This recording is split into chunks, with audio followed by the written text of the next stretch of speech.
Boa noite, bem-vindo ao programa Linha Aberta, às terças-feiras. A esta hora entramos em sua casa para trazer análise do tema de atualidade. A atualidade de hoje é o assunto que envolve a morte da criança de 6 anos no bairro de Sidoava, na Matola. Este é um caso que ainda está por ser explicado. A polícia veio ao final da semana passada dar uma explicação. Hoje prometeu que até segunda-feira devia ter o laudo médico, mas que hoje veio dizer que não existe. Mas vamos ver antes a explicação dada pela polícia na semana passada, a tentar explicar, na verdade, o que de fato aconteceu naquela fatídica tarde do dia 3 de maio. O que nós constatamos com o trabalho conjunto que... O porta-voz da polícia diz que os exames preliminares ao corpo deixam sérias dúvidas sobre as causas da morte do menor de 6 anos, mas coloca várias hipóteses. E desfaz a hipótese do projeto ter sido efetuado na carreira de tiro e continuar com a sua capacidade letal até ao local onde se diz que o menor teria sofrido tanto o tiro. Por isso nós dizíamos, provavelmente o menor teria estado no raio da carreira de tiro, o que não tem nada a ver com o local onde o corpo foi encontrado, e teria sido transportado daquele local onde teria sido alvejado acidentalmente para o colocar junto àquela cabana. Inácio Dina diz igualmente que pode ter havido aqui um crime cometido por uma terceira pessoa, sendo que as perfurações no corpo da vítima parecem provocadas por um objeto contundente e as provas foram deliberadamente destruídas. E logo a seguir, quando se pretendia reconstituir os fatos, o proprietário daquela cabana destruiu por completo a cabana, removeu aquela chapa, foi colocar numa outra cabana que construiu às pressas e desfez completamente aquele espaço. O que dificilmente, por mais que haja perícia de que natureza, se possa determinar, porque a posição onde a cabana está, a cabana já não existe. Aliás, na ótica da polícia, houve coisas estranhas logo após o incidente. A morte não ocorreu na residência deste menor. O menor estava numa casa vizinha, quer dizer, saiu da sua casa, foi a uma casa vizinha e entraram nesta cabana, onde estava com este adolescente aos pulos na cama. E quando o incidente ocorre, o adolescente sai à procura de socorro, encontra algumas pessoas, mas não o proprietário da residência, que chegou mais tarde, e seguem-se tanto momentos de destruição completa, tanto de tudo que era evidência.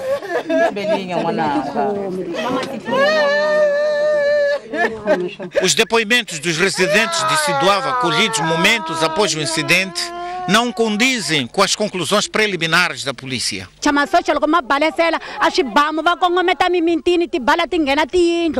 Quase tudo. Mas este outro residente diz que vezes houve em que os militares até advertiam os populares para que se precavessem. Em vez de nos avisar, olha, queremos fazer isto, por isto, terão nos avisado. Ou outras vezes, que às vezes avisam. Não tem nada acontecido, mas com balas próprias mesmo. Mas imagina lá, não era o presidente aquele que morreu? Este menor esteve com a vítima no interior dessa cabana e conta a história desta forma.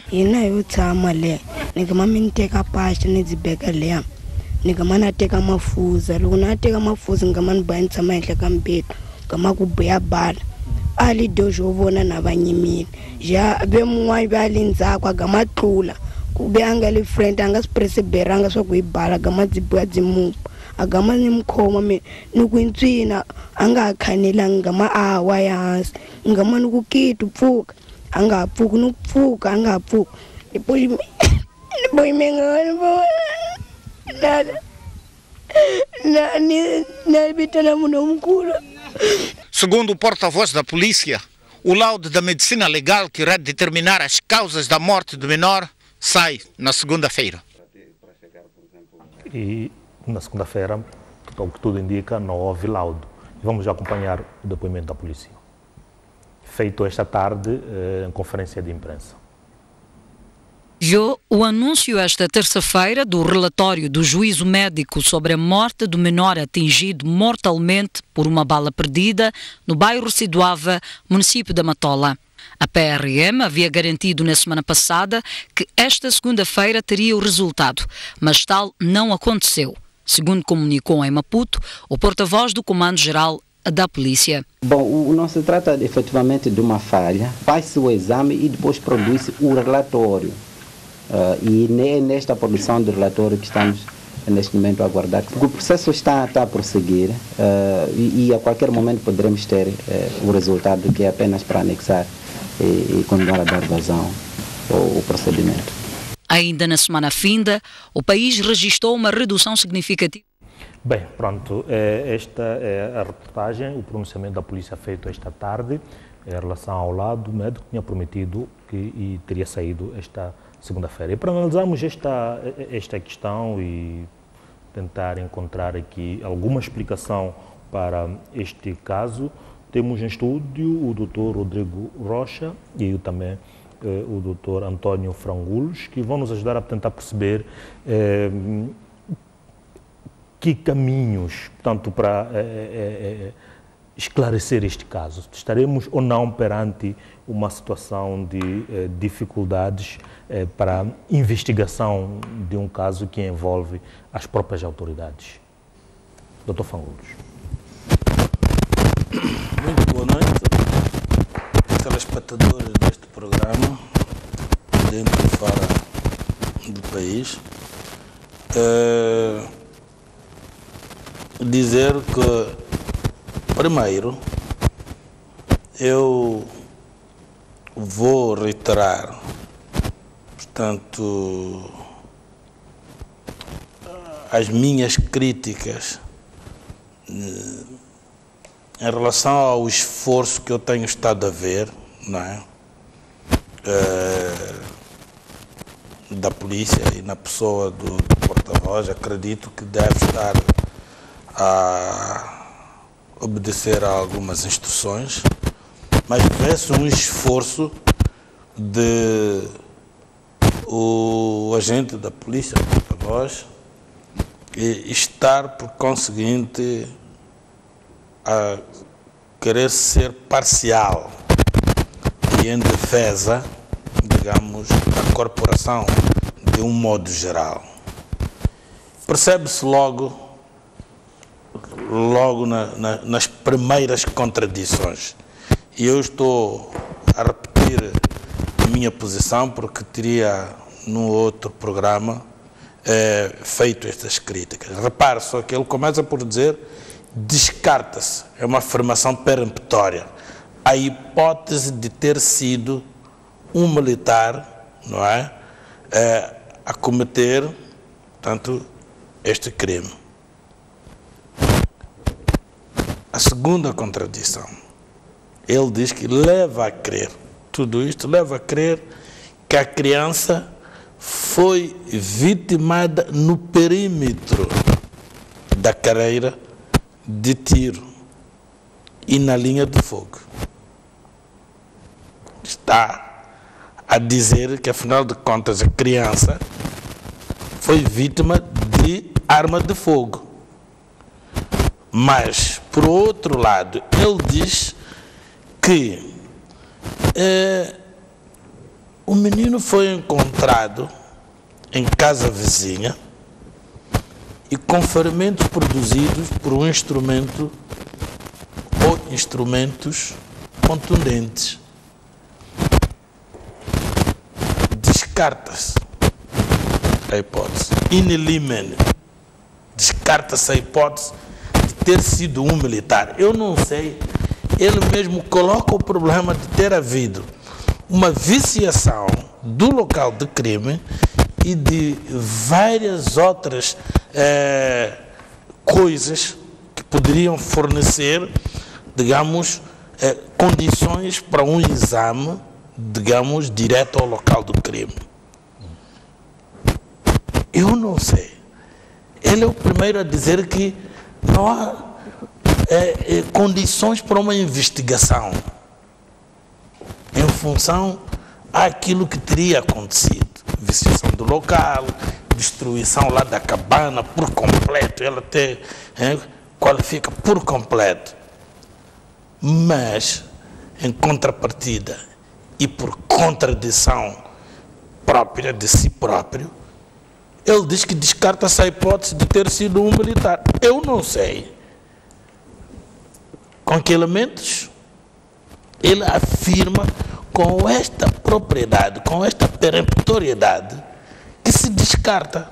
Portanto, não há qualquer tipo de investigação aos militares. Mas, como eu disse, logo a seguir, ele diz que leva a crer que a criança foi vitimada no perímetro da carreira de tiro e na linha de fogo. Ora, este esforço, não acredito que seja despropositado. Simplesmente eu tenho a dizer que este esforço que o porta-voz está a fazer põe o Estado, porque a justiça é a justiça do Estado, muito mal na fotografia. Porque, para mim, eu creio que para muitas outras sensibilidades, gostariam de ouvir um representante do Estado a dizer que, nesta altura, não temos elementos suficientes para avançar qualquer afirmação com propriedade. Estamos à espera que a perícia médica, neste caso concreto, e mesmo com aquela viciação, eu não acredito que nada se pode fazer.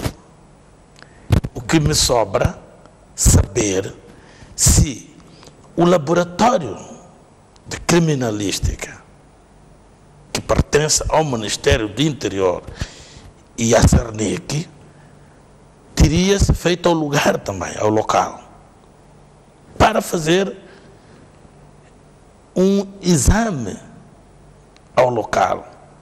Isso de que foi absolutamente contaminado, destruída a cabana e tudo que eu ouvi dizer, e que por conseguinte, concluindo, numa espécie de silogismo, e por isso nada se pode fazer.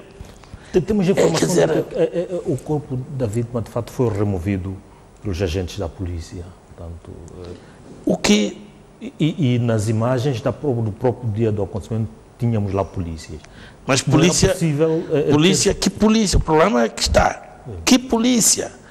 Porque, de facto, não era possível quem remove, em casos de morte violenta como esta, é a polícia, mas é um setor da polícia. Polícia de investigação criminal. Embora se chame Cernic, não deixa de ser polícia judicial, né?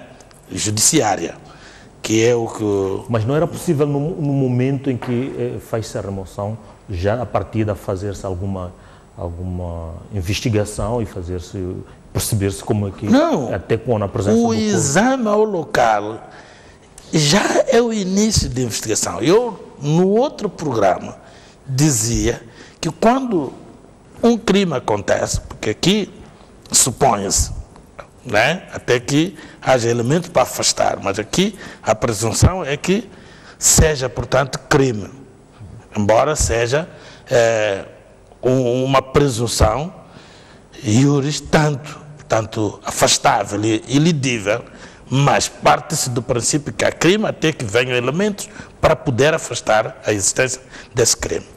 Ora, tinha que se fazer um exame. Não pode dizer que não, porque aqui passaram tantas pessoas. Eu vi ali assim a passar um zinco e com um buraco. Uma perfuração. E eu não sei se aquele buraco foi feito por um instrumento contundente, como uma picareta, ou um prego, ou outra coisa qualquer. Ou, se não foi, portanto, um instrumento de perfuração, como é a bala, não é? como é a bala. Então, dizer que não é possível fazer qualquer tipo de investigação ou de exame é demais, quer dizer, é uma afirmação demolidora, não pode ser. Agora, a outra coisa é a questão do laudo ou simplesmente relatório de medicina legal. Voltaremos a este ponto, mas queria ouvir logo as primeiras reações do Dr. Rodrigo Rocha à volta deste caso e deste posicionamento inicial da polícia em relação à investigação em curso deste caso. Antes de mais, obrigado pelo convite, não sei antes de cumprimentar os telespectadores da STV. Eu senti-me, de certa forma, na qualidade como advogado, senti-me, de certa forma, ofendido com estas declarações feitas por um porta-voz de uma polícia. Não só pelo facto que foi relatado pelo Dr. Frangulas, pelas contradições que aqui aparecem ditas por uma pessoa que deveria perceber, de certa forma, como se posicionar neste caso, mas também por parecer que está completamente desnorteado. Mas assusta mais uma outra questão. Aí, se calhar, é uma questão que deve ponderar toda a justiça, pelo menos a justiça ligada à área criminal. Repare, este crime aconteceu no dia 3 de maio. Já passaram 12 dias. Como é que em 12 dias nós ainda não temos um relatório de medicina legal a dizer qual foi a causa da morte? Porque o relatório de medicina legal vai-nos dizer se é um instrumento contundente, se é uma bala. O corpo foi removido pela polícia. Mas há indícios do crime ter sido praticado num determinado local. Mas, meus senhores, cabe na cabeça de alguém que aquele local não tenha sido isolado? Ou estamos a brincar às investigações? Não foi feita uma perícia ao local, fotografias ao local, para a eventualidade daquele local ser contaminado, aquela prova ser contaminada, poder haver um registro? Ou estamos a brincar às investigações, ou estamos a proteger alguém. É a única conclusão que nós podemos tirar desta situação. Como é que em 12 dias não temos o relatório de medicina legal? Como é que é possível? É assim tão complicado perceber se foi um objeto contundente ou se foi uma bala? E qual o calibre da bala? E se a bala é compatível ou não com as armas que estão a ser usadas no quartel? E fazer o estudo de balística da arma para saber exatamente que arma é que disparou? Se as armas estão num quartel, facilmente se consegue recolher amostras e fazer o estudo de perícia de cada um dos projéteis que todas as armas possam ser utilizadas. É engraçado, eu na semana passada estive exatamente aqui neste programa, no Linha Aberta, e porque achei toda esta história tão estranha, eu levantei a hipótese de realmente o menor não ter estado naquele local. E os ouvintes, os telespectadores do programa, vieram dizer todos em uníssono que, segundo a reportagem, segundo as testemunhas, a criança estava efetivamente dentro de casa quando foi atingida. E eu, obviamente, aceitei essa informação como um dado adquirido, mas obviamente que como jurista tinha que levantar todas essas hipóteses e toda a gente, no momento da investigação, toda a gente deve levantar todas as hipóteses.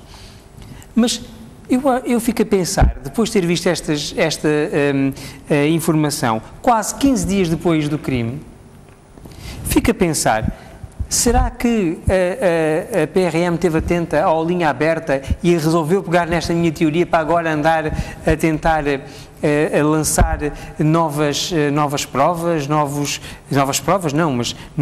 factos, novas fábulas em redor desta situação, quando parece que a questão até é bastante mais fácil.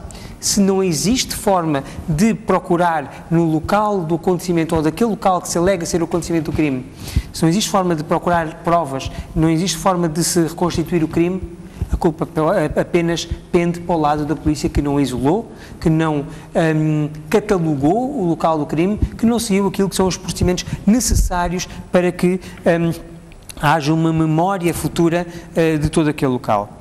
e assusta-me verdadeiramente que em 12 dias não tenhamos ainda o relatório de medicina legal, que vai ser claro, vai dizer como é que a criança morreu, como é que este cidadão morreu. O que é que foi o agente causador da morte? Se foi uma bala, se foi uma picareta, se foi um prego, se foi uma faca. Portanto, toda esta questão vai ser resolvida. Mas há aqui um outro ponto fundamental que também faz parte até da investigação que a polícia tem que seguir. E concordo com o Dr. Frango Luís que isto não é a PRM que deve fazer, a polícia normal, é o CERNI que deve fazer esta investigação. Nós tivemos e vimos numa das peças que passou, o depoimento de um menor. É muito difícil instruir um menor para, com aquela emoção, fazer um depoimento que quase nos deixa convencidos daquilo que era o acontecimento, como é que o menor morreu. É difícil instruir um menor, é muito difícil, no momento, pouco tempo depois de termos este acontecimento, este trágico acontecimento, instruir em tão pouco tempo o menor, como aquele que nós vemos na imagem, a conseguir relatar, com a carga emotiva que tinha, os acontecimentos. Este é um meio de prova. Em qualquer parte do mundo, isto vai servir como meio de prova. E por isso é que eu acho que, como advogado, sinto-me ofendido por termos uma polícia prestar-se a este serviço. Eu vou ser sincero, eu preferia se calhar aquele tempo em que a polícia não dizia nada, dizia estamos a trabalhar, porque dizer estes disparates, sinceramente, choca-nos mais do que recebermos de alguma forma uma informação útil para o próprio processo. Dr. Frango Luís, como é que olha para esta demora na produção do relatório de medicina legal? É normal numa investigação criminal haver esse tempo todo de espera? Não. E desta natureza? Como eu tenho sérias dúvidas que não tenha saído o laudo. Eu conheço a medicina legal. Nem sequer há 20 anos atrás demorava mais do que 48 horas. E, sobretudo, quando se tratasse de situações com uma certa relevância. Este caso tem relevância porque cometido, supõe-se, por um agente do Estado. Um militar não é um agente privado, nem trata-se de uma segurança privada. Mesmo a segurança privada é uma atividade delegada do Estado. Ora, dizia aqui o colega que é difícil instruir um menor. O menor emocionado não havia de contar a história como contou e logo a seguir ficou mais emocionado ainda e desatou a chorar. Quando te diz que vai chamar por um adulto. Exato. Ou seja, que mostra uma certa incapacidade do próprio menor Exato. em poder ajudar o seu amigo. Portanto, é assim, a STV, eu não sei, não pôde contactar diretamente a própria medicina legal, mas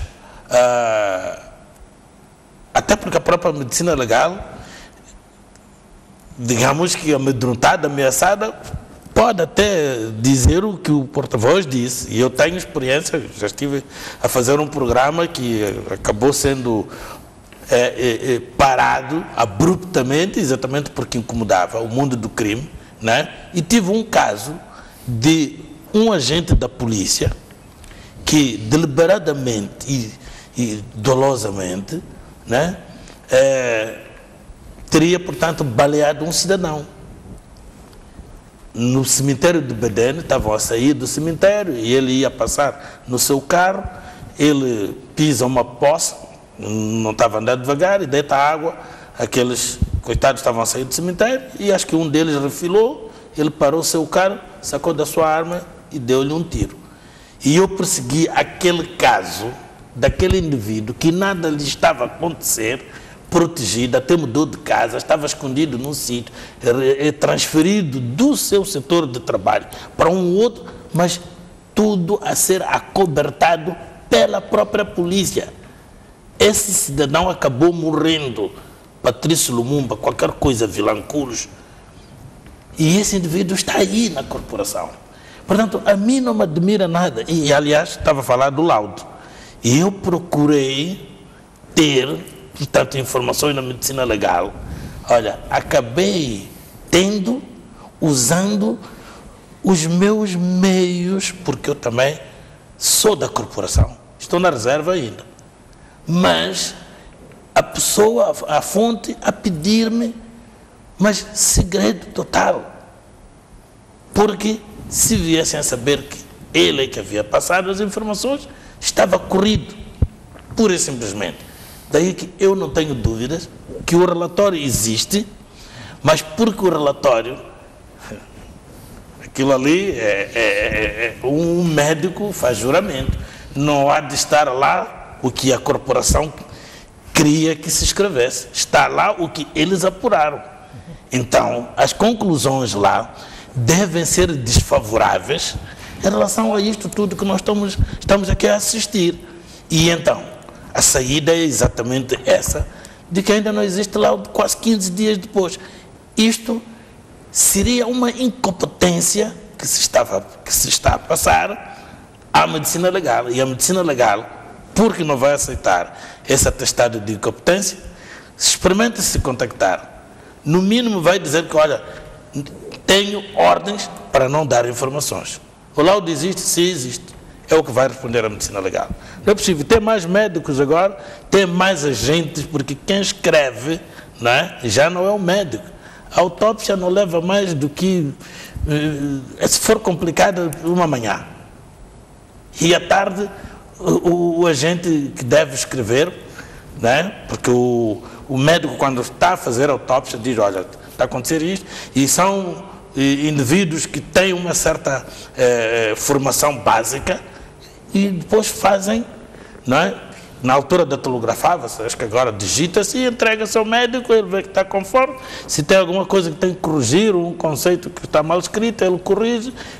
Agora é mais fácil, volta-se ao computador, entrega-se o médico ou os médicos que estiveram na autópsia, né? Assinam e está aí, 24 horas, no máximo já tem-se o relatório da autópsia. Portanto, aqui já está mais do que visto, só não vê quem não tem olhos, e eu dizia assim mesmo, para mim, me parece haver uma defesa corporativista. Por quê? Porque forças de defesa e segurança, é polícia, é defesa, é segurança, tudo isso é a mesma corporação, lato sensu. E depois tem as suas especificações, os seus ramos, né? Mas, de um modo geral, forças de defesa e segurança são todos eles. E aqui é o Estado. Mas o que interessa esta isenção? Sabe-se que aparentemente não foi propositado, aparentemente. Sim. Mas a quem interessaria esta isenção na investigação deste caso? Sabe, há uma cultura.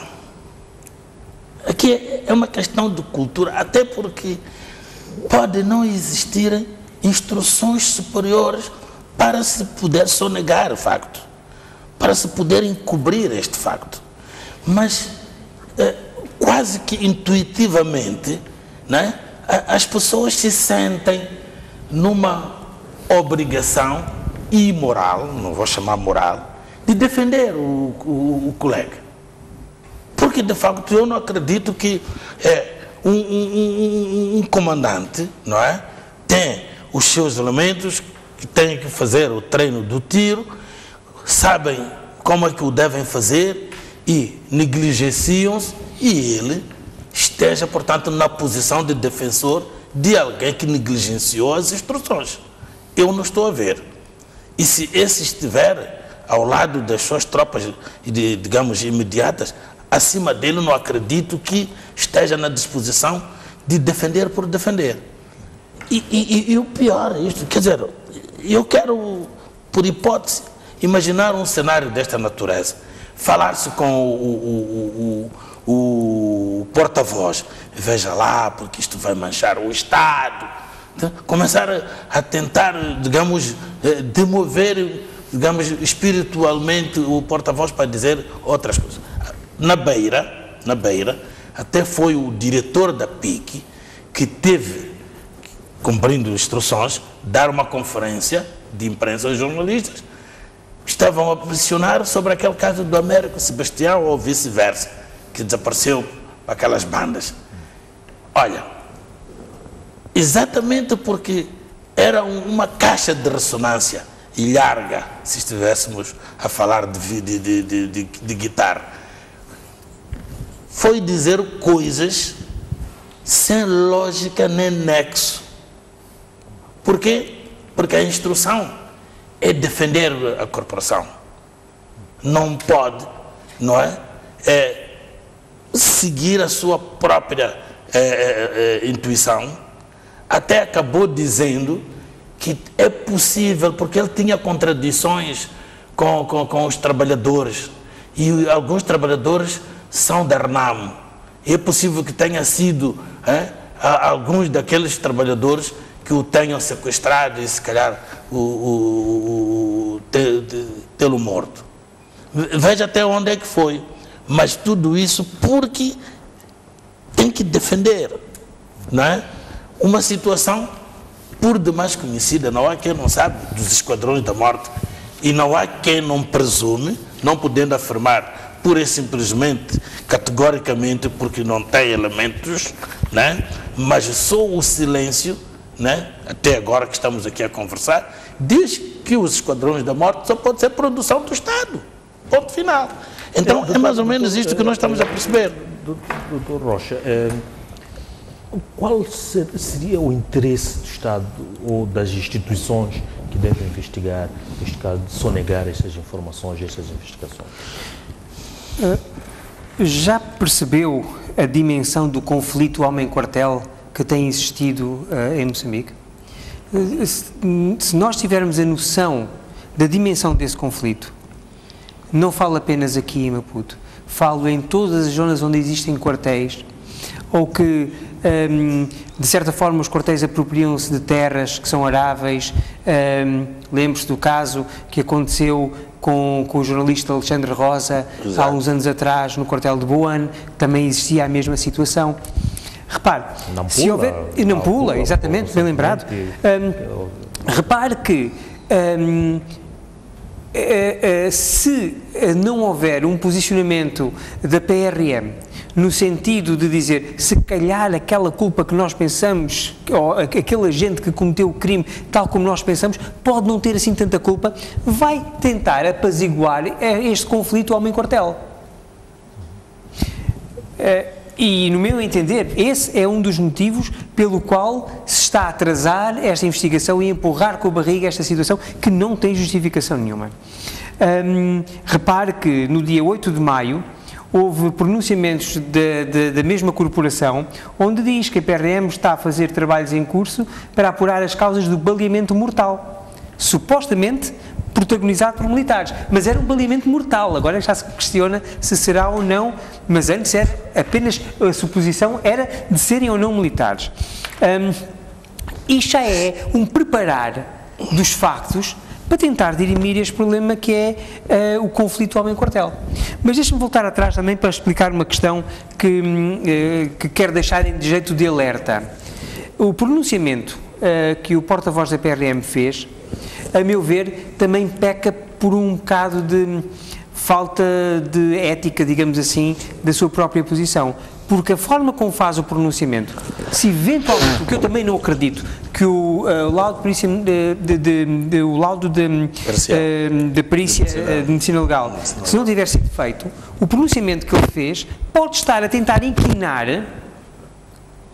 o direcionamento que o médico de medicina legal ou que os agentes que vão investigar este caso possam vir a concluir quando produzirem este laudo. Portanto, até em si, este pronunciamento feito neste momento, 12 dias depois do crime, pode de alguma forma atrapalhar a investigação que a própria PRM supostamente está a conduzir. porque vai viciar ou vai de alguma forma interferir no relatório. Mas mantenho a minha opinião que toda esta situação, e respondendo à sua pergunta, ou voltando à sua pergunta, que toda esta situação de tentativa de dissipar os reais factos que nortearam este crime tem a ver com a gestão do problema homem-quartel, porque é um problema que nós estamos a viver em todas as situações. É com moçambicanas que são violadas, terra que é retirada, terra arável que é retirada, são balas perdidas que matam crianças, enfim. Nós podemos pensar em todos os crimes que acontecem à volta dos quartéis e vamos tentar imaginar, ou tentar lembrar, fazer um grande esforço para tentar lembrar quantos é que chegaram à barra dos tribunais e quantos é que tiveram um desfecho que realmente possa ser considerado tendo passado pela justiça. Tendo em conta que, portanto, a família desta criança perdeu alguém por situações que há necessidade de se explicar e também a devida responsabilização. Que medidas podem ou devem ser tomadas para garantir-se, de fato, uma investigação isenta e imparcial? Olha, E se ainda nesta altura é possível chegar-se a este esclarecimento isento? Eu sempre fui de posição inalterável, uma posição intrépida, de que determinados crimes, pela sua relevância, pela sua especificidade, devem ser investigados pelo patrono processual em Moçambique. O dono do processo crime em Moçambique, o patrono, não é a Cernic, não é a Polícia de Investigação Criminal. O artigo 236 da Constituição é claro a dizer que o Ministério Público dirige a investigação criminal, dirige a instrução preparatória dos processos de crimes. Ora, nós já tivemos N casos em que a Procuradoria só entrou quando foi empurrada ou pela vozearia popular, né? Mas em princípio, se não houvesse qualquer tipo de celeuma, nem lá punha os pés. Preferia que crimes cometidos pela polícia fossem investigados pela própria polícia. Desculpe, nunca se é médico de si próprio, nunca se é juiz de causa própria. Até os santos de casa não fazem milagres. Ora, bolas, este caso eu disse, num outro momento, numa outra circunstância, que a Procuradoria já devia lá estar. E, eventualmente, os próximos pronunciamentos e tudo mais, seria a Procuradoria, até com muito mais propriedade, muito mais conhecimento, porque, para além da própria ética, né, que nós conseguimos ver ali uma insolvência de ética por parte de quem se dirige, quer dizer, nem uma palavra de conforto para a família, nem uma palavra de esperança para a família, em primeiro lugar, e a todos os que estão, digamos, interessados, estão a acompanhar este caso, não, se limita, devo até dizer, com uma certa arrogância, a expelir as suas conclusões, mas conclusões que têm por desiderato apenas acobertar, apenas sonegar o que está de facto por detrás da realidade dos factos. Portanto, respondendo diretamente à sua pergunta, por mim tem que haver, na Procuradoria, se não existir, aliás, a Procuradoria está dividida por secções, né? Por pelouros, digamos assim. Então, a secção criminal ou Departamento de Investigação Criminal da Procuradoria já devia ter avocado, já passam 12 dias, há muito tempo, como deve avocar todos os outros casos que aparecem com uma certa, digamos, relevância ao nível da opinião pública, ao nível da praça. Coloco a mesma questão do Dr. Rocha e também acrescentando o fato de estas são instituições que, por vocação, quer as Forças Armadas, defender as pessoas, defender as comunidades, estão ali mesmo para defender. E quando há estas situações de erros, qual é a dificuldade ou quem tem que, na verdade, fazer esta investigação de modo a garantir esta segurança que as comunidades devem ter, em primeiro lugar? Claramente que eu concordo com o posicionamento do Dr. Frangulis. Nós temos legalmente instituído uma instituição, passa o pleonasmo, que tem a função e o dever de conduzir a investigação, ainda que seja instrutória, para este efeito. Portanto, o Ministério Público tem as suas competências. Este é um crime público, este que nem depende de participação. Não.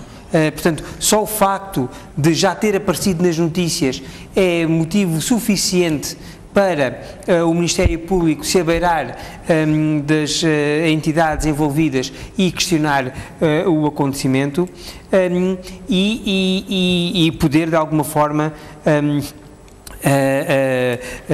ajudar. Mas a sua pergunta tinha sido que medidas devem ser tomadas para garantir que a investigação seja isenta e imparcial.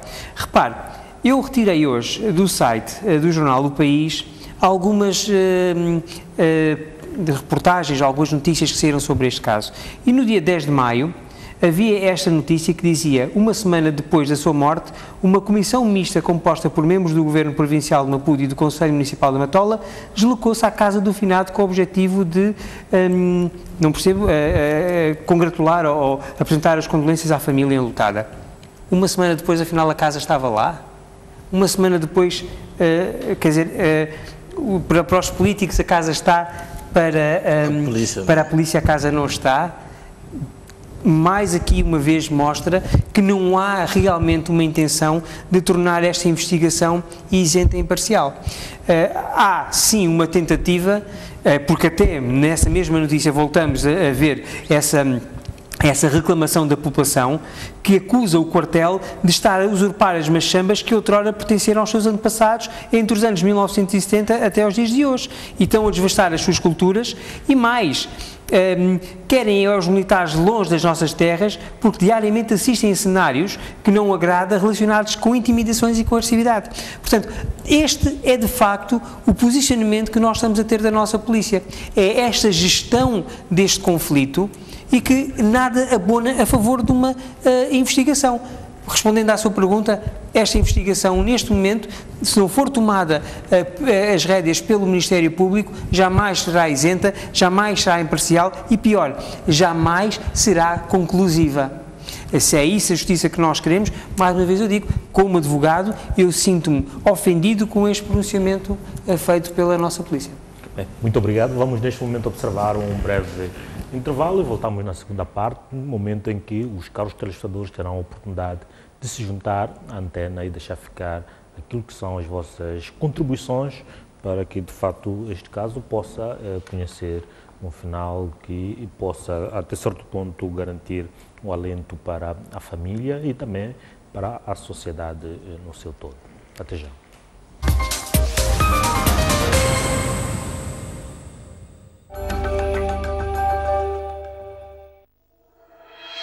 O país mudou.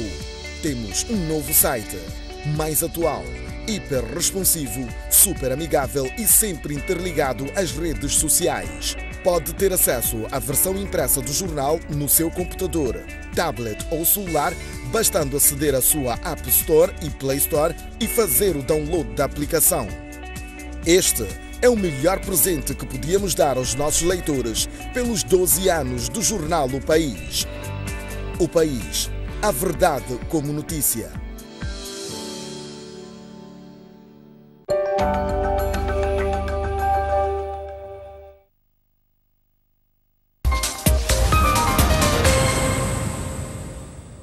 Voltamos então para a segunda e última parte deste programa. A partir deste momento, o caro telespectador é convidado a participar do mesmo, deixando ficar a sua opinião, e temos o número o pedir a realização para colocar o número em rodapé, a partir do qual os telespectadores poderão ligar e deixar ficar, portanto, a vossa opinião acerca deste tema que está a ser hoje aqui, está hoje em debate, como garantir que, de fato, em crimes desta natureza, envolvendo as forças de defesa e segurança, haja uma investigação isenta e que possa, de fato, conduzir a uma explicação plausível sobre o que, de fato, aconteceu, no caso concreto, do caso desta criança que perdeu a vida no bairro de Siduava, na Matola.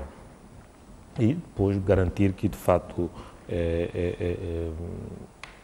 estas situações possam cabalmente explicadas, responsabilizadas as pessoas que, portanto, cometeram estes atos, e se tiver havido, de fato, alguma negligência para que tivesse acontecido. Temos uma vida aqui que se foi do menor, e daí que recai maior responsabilidade em relação ao caso. Bem, penso que temos um telespectador em linha. Boa noite. Assim, boa noite. Muito boa noite, Mas comandante. Meu boa noite também é extensivo a todo o trabalhador da SEB Televisão, particularmente deste programa, e aos doutores aí presentes. Sim. Bom, primeiro felicitar a STV por o fato de estar a discutir este assunto, porque noto que parece que há uma sonegação na discussão desse assunto por parte dos jogos televisivos ou radiofônicos, se calhar.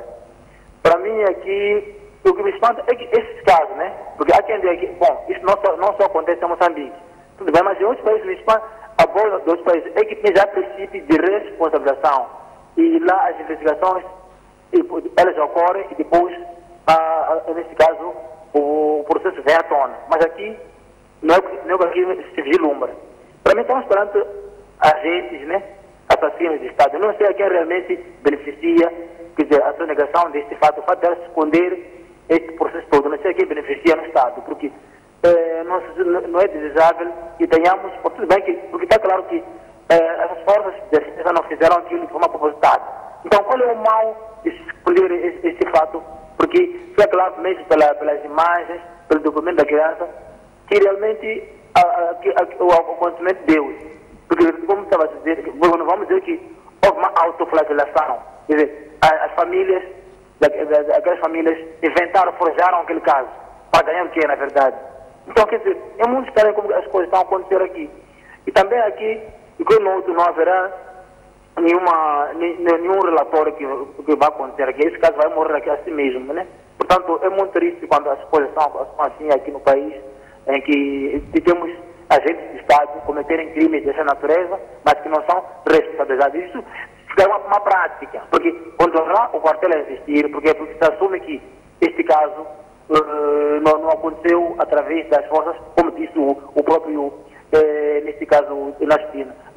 As forças, neste caso de defesa, não cometeram neste crime, não há nenhuma, até a casa está destruída, todos os meios de investigação estão todos destruídos. Então, está-se a assumir que as forças vão continuar a fazer os treinos e as populações continuam ali, então isso será uma prática normal. E isso poderá acontecer com uma outra pessoa vítima, quer dizer, está perante um país anormal. É o que a mim me preocupa neste caso todo. Muito boa noite, obrigado. Muito obrigado pela sua participação. Vamos com linha aberta para os caros telespectadores deixarem ficar aqui no programa as suas participações, as suas opiniões e também ajudar como garantir de fato que seja feita uma investigação isenta e imparcial em casos desta natureza, envolvendo, portanto, agentes do Estado e principalmente quando estes agentes são as forças de defesa e segurança, aquelas pessoas que têm como primeira responsabilidade de garantir a defesa e a segurança das comunidades. Tenho em linha o Sr. Nelson, boa noite. Sim, boa noite. Sim. Já está a participar, Sr. Nelson? Estou a participar desse programa, estou a assistir sobre a existência da investigação. Já sei. é o seguinte, é que não se explica, nesse momento da paz, haver manobras militares, enquanto todo mundo está preocupado em trabalhar, e haver outras questões, depois de haver baleamentos militares, haver baleamentos por causa de manobras militares. Qual é o interesse? A gente está preocupado em produzir. Obrigado. Muito obrigado, Sr. Nelson, pela sua participação. Continuamos com as linhas abertas para que os telespectadores possam, de fato, contribuir neste programa com as suas opiniões à volta deste caso em particular, mas também, no geral, há muitos outros casos que outros nem chegam a ser reportados, mas que acontecem nas imediações, envolvendo a própria polícia, envolvendo as outras forças de defesa e segurança, e que o próprio processo de investigação destes casos deixa algo a desejar. Temos mais um entrevistador que nos liga, é o Sr. José. Boa noite, Sr. José. Muito boa noite. Moçambique, cumprimentar o painel, o Dr. Frangoso, o Dr. Rocha, e indo diretamente ao assunto de hoje, dizer que é muito triste esta sonegação, mas dizer que acontece em todas as instituições do Estado. Não percebo qual é a mensagem que se pretende passar a todos os moçambicanos relativamente a esta postura das entidades que deviam defender as populações, que deviam responder pelas diferentes situações. E vejamos este caso, em que houve o baleamento e, consequentemente, a morte de uma criança, um menor. Inclusive, a população fez uma massa no sentido de pedir alguma explicação junto à Sua Excelência Presidente, ou, por outra, a entidade máxima deste país. E, no entanto, é tudo aqui sonegado. E isto há um protecionismo generalizado em todas as instituições do Estado, e não percebo qual é a mensagem que se pretende passar a todos os moçambicanos. Que neste país não se defende as comunidades, e neste país não há nenhum direito, nem nenhum Estado de Direito. Então, isto é deplorável. Então, convido a todos os moçambicanos a recensearem-se e fazer a diferença na Assembleia de Voto. Portanto, quero aqui deixar um apelo a todos os moçambicanos. Não se acobardem, caminhem para frente, a luta continua. Obrigado. Muito obrigado, Sr. José, que nos liga da província de Sofala, para deixar ficar sua opinião à volta deste caso, mas que apenas não é o caso único. O ponto que se coloca é mesmo esta abertura das autoridades de assumirem os erros dos seus agentes e realizar-se investigações que possam, de fato, esclarecer se há ou não alguma culpabilidade e permitir alguma tranquilidade para a família das vítimas.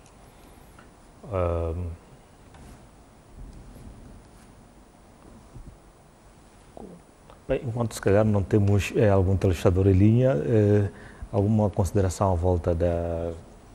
Bem, tenho sim indicação de mais um telespectador. Boa noite. Sim, boa noite. Seu nome já está a participar. Aqui pode Nhamba. Sim. Eu estou a acompanhar esse debate aí. Sim. Está a participar. Pode deixar ficar a sua opinião. Sim, esses casos que sempre têm acontecido aqui no nosso país, de baleamento, pela fé, e tanto no Ministério do Interior, isso tem acontecido também, baleamento, mas que essas pessoas que baleiam crianças ou pessoas inocentes não são responsabilizado. Afinal, o que está acontecendo no nosso país? Será que esse governo está perante isso? Não tem justiça para esse caso? E essa é a minha opinião. Muito obrigado pela sua participação no programa.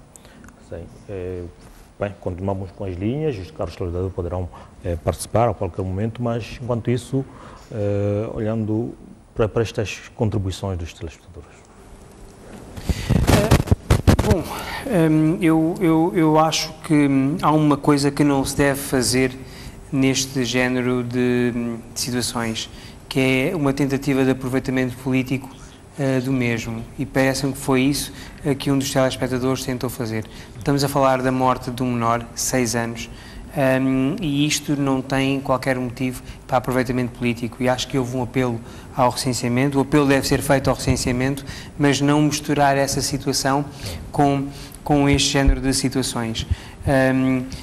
Há momentos próprios para se fazerem esse género de apelos.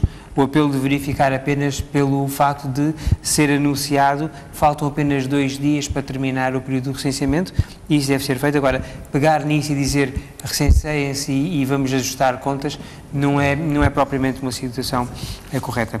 Bem, vou ter que interromper, porque tenho mais um entrevistador que nos liga, é da Matola. Boa noite. Boa noite. Sim, e já está a participar no programa. Aqui fala o senhor Antônio. Sim, senhor Antônio. Alô? Sim, senhor Antônio. Já está a participar no programa? Aqui, eu também estou aqui a assistir esse programa aqui na televisão. Sim. Então, sempre tenho visto, sempre meus irmãos a sofrer, os que vivem ao lado, ao redor do quarteiro. Por exemplo, vou dar exemplo do quarteiro de Machanchen. Houve lá, quase a minha irmã foi violada mesmo com os militares. Naquele quarteiro que está ali é Machanchen, para quem vai a Molotano. Ali onde agora está-se a fazer o mercado, onde diz que é terminal do Machanchen. E a minha irmã foi levada dali diretamente para dentro do quartel. Uma semana depois, houve o problema de terrenos ali, houve jornalista que foi levado, foi batido, quase depois morreu ali no quartel de Machanchen. Então, hoje, no primeiro dia que houve, que eu estava assistindo ao jornal, que eu ouvi essa história de baleamento dessa criança, eu vi mesmo diretamente que aquilo ali é coisa mesmo do quartel. Eu estava lá, o meu trabalho, eu faço o pedreiro, estava lá mesmo naquele sítio lá. Eu vi mesmo, e nós aproximamos ali, foi ver que mesmo a bala saiu diretamente do quartel. Aquela bala que matou aquela criança lá. Então eu fiquei admirado quando eu ouvi depois dizer que o Estado não aceitou a responsabilidade daquela família lá. Que é muito triste, triste mesmo. Muito obrigado. Muito obrigado pela sua participação. Sim, Dr. Rocha dizia. Bom, portanto, fim aquele comentário relativamente ao aproveitamento político, à tentativa de aproveitamento político. E atenção, isto serve para qualquer um dos factos. Também serve para criticar o facto de terem ido comissões organizadas, digamos assim, do poder político para tentar fazer alguma coisa, e os resultados palpáveis não vemos. Aparentemente a casa destruiu-se entretanto, não é? Mas há uma questão que, inclusive, este último telespectador levantou e que foi pouco explorada como um dos eventuais motivos que esteja por trás. A confirmar-se aquilo que é a suspeita principal, que realmente este menor veio a perder a vida na consequência de um tiro disparado, uma bala perdida disparada por um militar. Doutor, vou aqui interromper mais uma vez, porque temos mais um entrevistador em linha. Boa noite. Sim, cartolestador, boa noite, e já está a participar no programa. Sim, boa noite. Boa noite, sim. Sim, primeiro lamentar o litígio entre as autoridades da FADEMO e a comunidade. Dizer que eu vou me aliar ao pensamento do Dr. Rodrigo Rocha, quando diz que o o pronunciamento da polícia irá iniciar de uma forma a os resultados que poderão posteriormente serem divulgados pelo laudo pericial. E dizer que isso, de uma ou outra maneira, de facto, irá perder credibilidade se esse pronunciamento, de facto, estar a favor do laudo pericial, de estar a favor das próprias forças da defesa de Moçambique, visto que... Bom, perdemos o contacto com este telespectador. Sim. Há uma questão que foi aflorada no último programa, na última linha aberta, semana passada, e que também é um dos motivos que leva a que existe esta tentativa de enganar os olhos dos cidadãos moçambicanos, que é a responsabilidade que o Estado terá perante este facto, demonstrando que a morte foi causada por um militar, no exercício de um treino, não se comprovando eventual negligência, residualmente a responsabilidade vai cair no Estado. Desculpa, doutor, tem mais um telespectador em linha. Boa noite. Queria participar também. Sim. É o mesmo telespectador que tinha perdido a chamada? Sim, senhor Cândido. Sim, obrigado. Sim, pode dar continuidade à sua... Desculpe. Por favor? Sim, estamos a ouvi-lo. No problema de lamentar, de como a porta-voz saiu a comentar tudo, com certeza muita gente, talvez com certeza que a bala saiu diretamente dos Pademos. Infelizmente, o governo, quando é que vai aceitar qualquer tipo de um miúdo de 10 anos? Quer ser diretor, presidente, para tudo isso aí. Mas, infelizmente, tudo é permitido. Onde é que vamos fugir? Onde é que vamos queixar? Onde é que vamos questionar qualquer problema? Mas sempre o governo não aceita. Como é que vamos viver nesse caso? Este mundo como cidadão moçambicano? Nós somos povo, somos governo, eles conseguem governar-nos, mas eles não aceitam nada. É lamentável. E como porta-voz, fez, é um problema sério. E como ele fez a reportagem, quase todos nós estamos a concordar. Aquela criança, com certeza toda a gente, imagina, o colega está a dizer, eu Pedro lá, viu as balas de onde saiu. Mas ainda continua a dizer, isso é muito mal. O nosso governo não é assim como se faz. Eu queria também participar, a lamentar aquela criança que perdeu. Boa noite. Muito obrigado, Sr. Cândido, pela sua participação. Sim, doutor.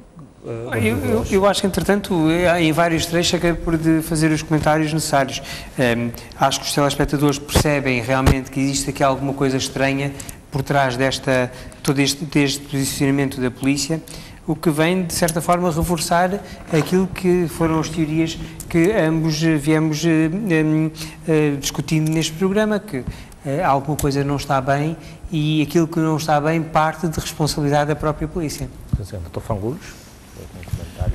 Bom, começar mesmo por dizer que está à vista que a posição do porta-voz está longe de ser imparcial e isenta. Não é preciso sentar-se na faculdade e estudar direito para poder, porque direito até é lógica. Direito é lógica. Você se domina a lógica, pode ser até a lógica espontânea, tu consegues ver que aqui é qualquer coisa que está errada e o que está aqui a acontecer. É verdade que também por detrás disso deve haver esta ideia ou este objetivo de tentar elevar o Estado da sua responsabilidade, que brota do artigo 58 da Constituição, número 2, e aqui talvez dizer que mesmo quando se provar que houve negligência, a responsabilidade de quem fez o tiro é objetiva. Portanto, a indemnização mantém-se. E se há dolo, há crime, é quem fez o tiro. O Estado nunca vai à cadeia. Aquele indivíduo é que vai responder criminalmente. E no que concerne, né, a parte civil, que é a indemnização, diz o artigo 58, direito à indemnização e responsabilidade do Estado. O Estado é responsável, número 2 deste artigo 58 da Constituição da República de Moçambique. O Estado é responsável pelos danos causados por atos ilegais dos seus agentes no exercício das suas funções, sem prejuízo do direito de regresso nos termos da lei. Portanto, se há essa tentativa de levar o Estado, isto só vem, portanto, a crescer aquela consciência de impunidade que é mãe do descrédito total que as pessoas têm para com o Estado e digamos que particularmente com as instituições da justiça e, sobretudo, as instituições de justiça criminal. Não quer dizer que lá no civil anda tudo bem. Portanto, vamos atender o último telespectador, o senhor Nando, que nos liga de Tete. Boa noite, senhor Nando.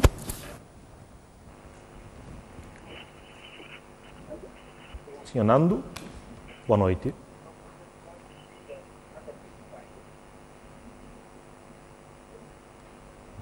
Bem, não sei se ainda tenho o... Boa noite. Sim, boa noite, senhor Nando. Já está participando no programa. Muito obrigado. Boa noite, boa noite. Sim. Boa noite. Sim, senhor Nando, já está a participar. Relativamente a este debate que tinha que, no caso dessa criança que foi criada. Sim, senhor Nando. É tudo? Bem, parece que perdemos o contacto com o senhor Nando, que foi, na verdade, o nosso último telespectador nesta noite, e vamos continuar a analisar o tema aqui em estúdio. E continuando, eu dizia que este descrédito quase total, né, pelas instituições de justiça e particularmente de instituições de justiça criminal tem as suas consequências. Não se admire, ninguém se deve admirar daquilo que aconteceu na Manhissa. Eu dizia... Bem, temos mais um telespectador que insiste. Não era o último aqui. Não era o último, mas pronto. Era o último, mas pronto. Temos um telespectador que já está em linha, vamos atendê-lo. O senhor Gabriel Mofundice, boa noite. Muito boa noite. Sim. Saúde os convidados que estão aí no painel. Sim. Na minha opinião, sobre este caso da morte da criança, para nós metermos debate, já ter deixado de ação criminal. Agora, o que estamos a fazer, na semana passada, falamos sobre este caso.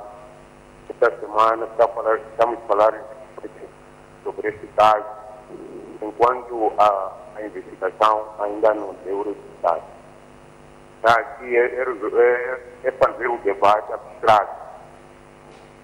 Aqui cria problemas nas pessoas que teve felicidade, faleceu, adquirido, a criança. Era preciso que nós meter debate por dentro. Então, porque agora, mesmo que dizem que não foi soldado para matar a criança. Se não sair esse resultado, na opinião da população, vão dizer que o governo desviou a investigação.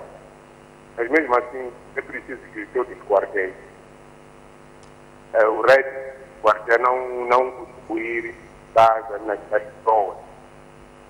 As pessoas, o governo, controlar aqueles sítios para as pessoas não construir aqueles quartéis para evitar problemas.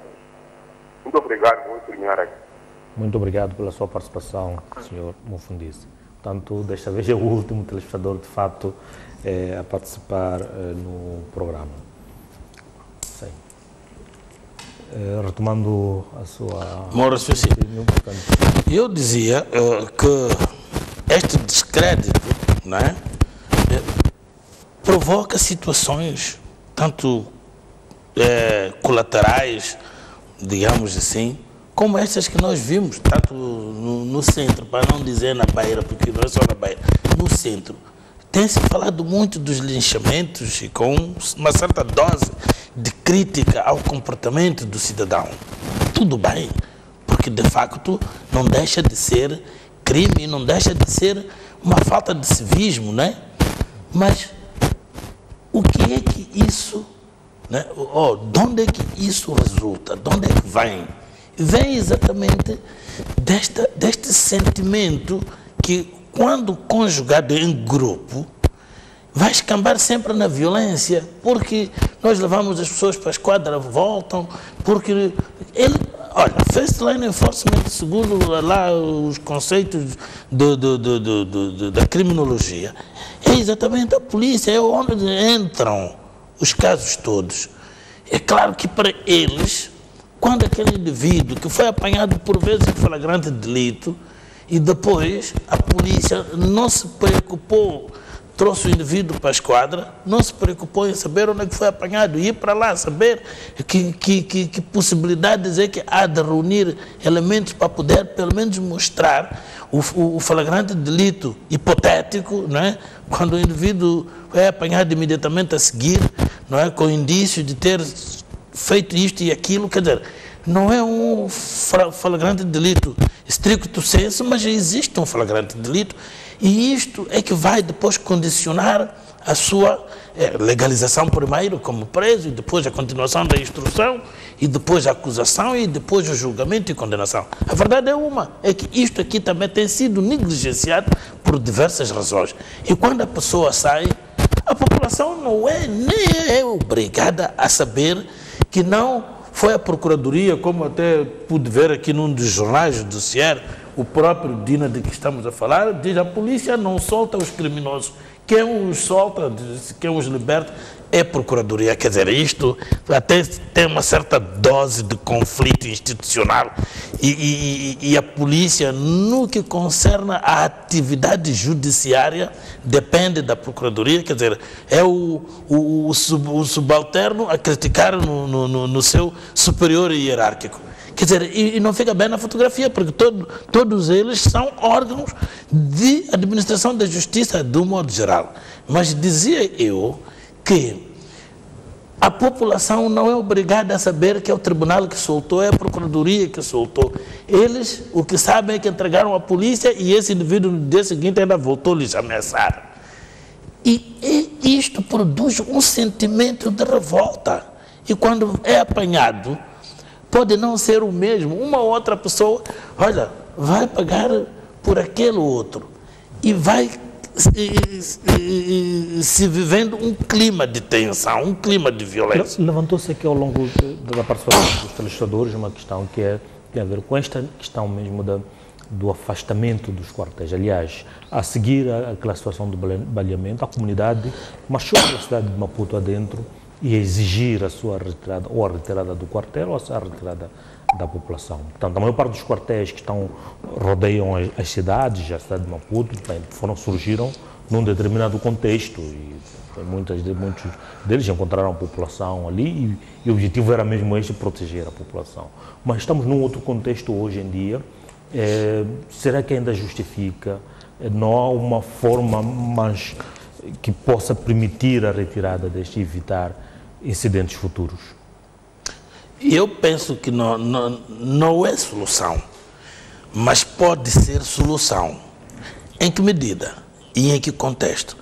É que se aqueles militares não estivessem a cometer estas atrocidades contra a própria população vizinha ou circunvizinha, pelo contrário, estivessem e na teoria samoriana estivessem a defender o povo, as populações, pelo contrário, experiência que eu conheço, até comida, quando não tivesse, se houvesse essa situação, ou água, ou qualquer outra necessidade, a população até levaria água para o quartel.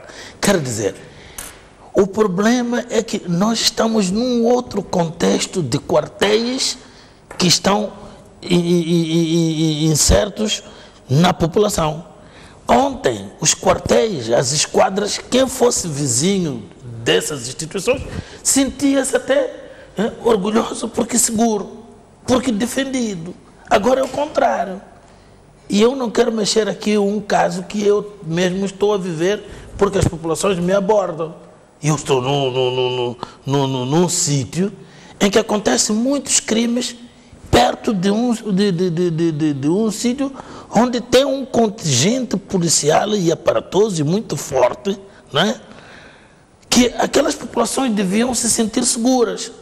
Ainda semana passada, hoje é terça-feira, na quarta-feira da semana passada, ali a escassos metros de onde eu vivo, veio um cidadão dizer que, olha, furtaram a minha viatura,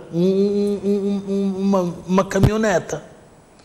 Ora, o que eu quero dizer é que ontem, quando o indivíduo fosse vizinho de um militar, de um general, que tivesse até forças a protegê-lo, toda aquela gente no quarteirão, e se calhar até 2 ruas vizinhas, sentia-se segura porque tinha onde recorrer. Agora é o contrário. Os quartéis já não são solução, mas sim causa de problemas. É por isso que as populações estão a reagir como reagiram. E eu estive a ver um artigo do Dr. Tibana, que vive, é vizinho do quartel de Buquiço. Ele narra ali, não é o objetivo do artigo, mas ele narra assim de raspão, uma situação do gênero que chegaram inclusivamente a querer ele arrancar o seu terreno, ele porque pôde defender-se, não aconteceu, mas em relação aos outros que não têm os meios que o Dr. Tibana tem, olha, passaram por situações de se verem, digamos, despojadas dos seus bens, e inclusivamente na reportagem de Cidade do Aba, não é? Eles diziam que, olha, isto aqui nós herdamos dos nossos avós, dos nossos pais, dos nossos avós. E estes chegam, pura e simplesmente querem se locupletar, querem se apropriar, sem rei nem roque. Então, o problema principal, para mim, não é o dos quartéis incertos ou esquadras. Amanhã é capaz de haver também uma situação do gênero, nós não queremos esquadra aqui, de estarem incertos ali nas populações. É o problema do comportamento atual desses militares. Porque ontem os militares significavam segurança, hoje exatamente o contrário. Esta é que é a minha posição. Eu acho que os quartéis não devem ser retirados ou não devem ser desmantelados assim de qualquer maneira.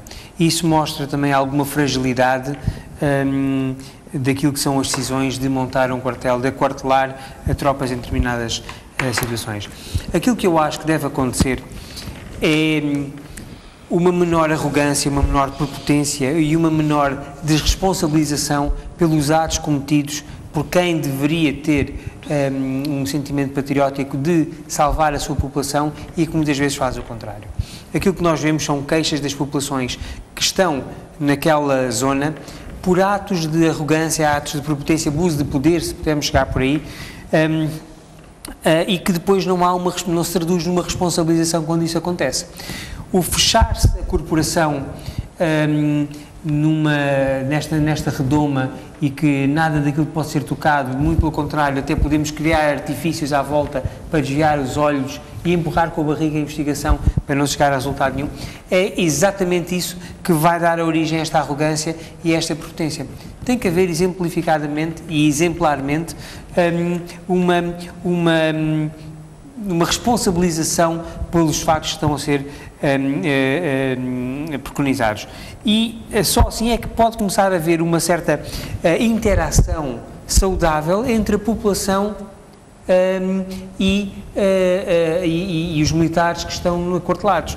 Agora, de toda a forma, sinceramente, nós vivíamos ainda há poucos anos, há 20 anos atrás, quem já tem muitos anos, 20 anos são poucos anos atrás, vivíamos uma sensação onde estar perto de uma esquadra, estar perto de um quartel era sinónimo de segurança.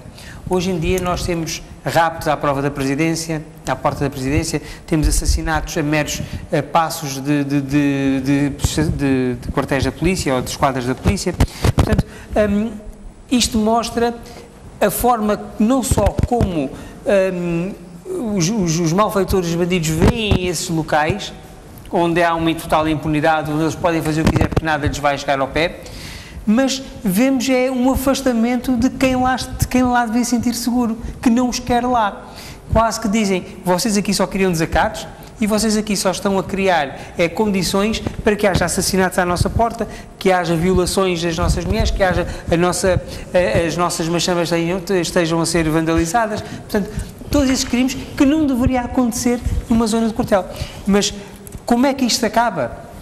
É tão simples. É responsabilização. Tornar os casos exemplares naquilo que é a responsabilização dos atos. Em vez de virmos com artifícios e dizer que não se sabe se é um objeto contundente, não temos o laudo da Polícia Legal. Não, mas vamos para factos. Se existe atividade criminosa, se existe uma negligência que seja punida, vamos a isso. Não vamos escamotear a verdade, não vamos escamotear os factos, não vamos aldrabar a justiça. Vamos fazer a justiça. E começa com a nossa própria casa. Porque senão não há nem rei nem roque. Estamos numa situação onde quem tem uma arma nas mãos controla o que deve e o que não deve. Já estamos já mesmo a correr para os instantes finais do nosso programa. Considerações finais. Bom, eu quero contar um facto, não é história nem anedota, que se passou no meu bairro da linha férrea, no Jardim, 1973 ou 74, mas antes do golpe do 25 de Abril. Muito perto da Avenida de Moçambique e da ponte, quem conhece o bairro do Jardim, que passa o comboio por baixo, por isso se chamava bairro da linha férrea, foi violada uma senhorita, digamos assim, e seguido essa violação de assassinato na calada da noite. Aquilo descobriu-se no dia seguinte, quando amanheceu. A Polícia Judiciária foi ao local e em menos de 72 horas, não posso precisar ao certo, já estava a descobrir quem era o autor. Na altura nem sequer se suspeitava que pudesse ter sido um militar da manutenção militar, ali onde está a Igreja Universal, se estamos a ver, quase que em frente da veterinária, agora tem a Igreja Universal, aquilo tudo, até a padaria Cipalo, se não me engano, era manutenção militar, todas aquelas instalações. Tinha sido um militar dali. Ora, um episódio desta natureza, apesar daquela situação hedionda, o que é que dá? Dá mais segurança. Mas se não tivesse se descoberto, né, dava insegurança. Para poder reforçar aquela ideia de que não é o problema do quartel dos militares no sítio ou da polícia. O problema é da mudança das circunstâncias.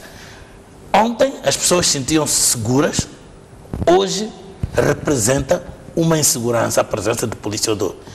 De tal maneira que vejamos o que é que acontece quando um malfeitor é encontrado em flagrante delito.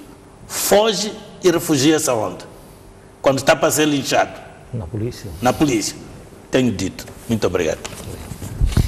Pois, é expressivo, é exatamente aquilo que eu dizia. Atualmente, quem se devia sentir protegido por estar nas imediações dessas instalações sente-se ameaçado e quem se deveria sentir ameaçado sente-se protegido. Há uma inversão desta situação. Mas aquilo que nós temos é que responder à pergunta: como é que pode haver isenção nesta investigação e responsabilização do Estado? Com honestidade. É a palavra certa, é com honestidade. Neste momento, aquilo que nós estamos a ver não é uma posição honesta, intelectualmente honesta, não é uma posição de facto e juridicamente honesta perante aquilo que está a ser transmitido pela PRM, enquanto entidade que está, por algum motivo, a investigar este crime. Mas também é necessário que o Ministério Público arregace as mangas. Já tem a notícia do crime. Há 12 dias que quase que diariamente este crime é falado, portanto não podem dizer que não foram comunicados. Está aqui mais um programa, de certeza que há de haver um procurador da República a ver este programa.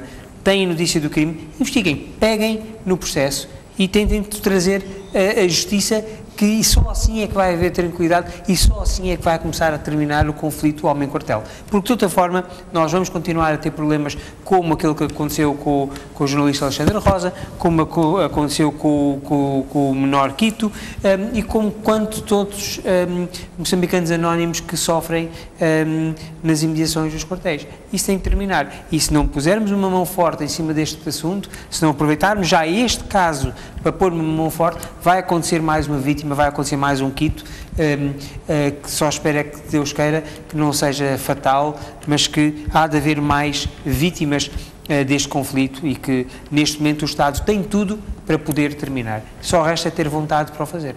Bem, muito obrigado por terem estado aqui conosco para analisar mais uma vez este assunto e ao Coro Telespectador por ter nos acompanhado ao longo deste programa. Nós prometemos voltar numa próxima oportunidade.